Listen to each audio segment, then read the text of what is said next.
Баршаңызға қайырлы күн, құрметті көрермендер, менің каналыма қош келдіңіздер. Бүгін сіздермен таңғы асқа арналған өте дәмді әрі жеңіл дайын болатын американдық панкейктің рецептімен бөлісетін боламын.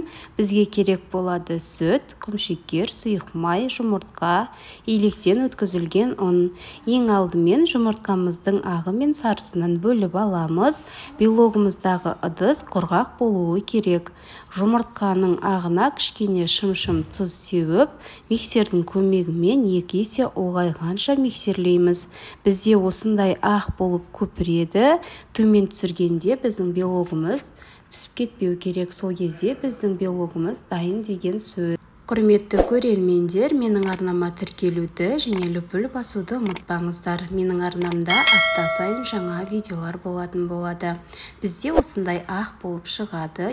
Жұмыртқамыздың сарысының үстіне құмшекерімізді салып миксерлейміз. Одан кейін жылы сүтімізді құйып, жақсылап тағы да қант ерігенше араластыратын боламыз. Бізде, егер сізде миксер болмаса, кәдімгі венчиктің көмегімен жасасаңыздар да болады. Ары қарай енді ұнымызды саламыз.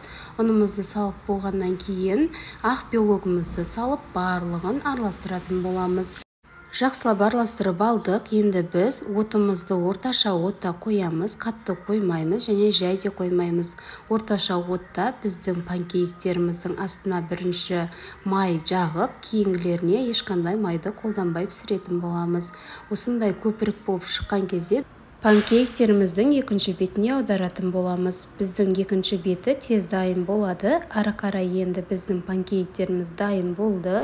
Осылай мед сепсеңіздер немесе шоколад сепсеңіздер өте дәмді болып шығады. Әрине ол өз қалауларыңыз. Құрметті көрермендер, менің каналымда басқа да пайдалы видеолар бар, көріп шықсаңыздар болады. Осындай шабдалы пирогы және де творожный бабочкасы және жеті нан рецептерімен бөліскен болатынмын, көріп шықсаңыздар болады. Егер сізге менің видеом ұнаған болса, маған тіркелуді және лүпіл басуды ұмытпаңыз. Менің арнамда апта сайын жаңа видеолар болады, сол үшін қоңыраушаны басып қоюды ұмытпаңыз. Сіздермен болған әсем. Соңына дейін көрген рахмет.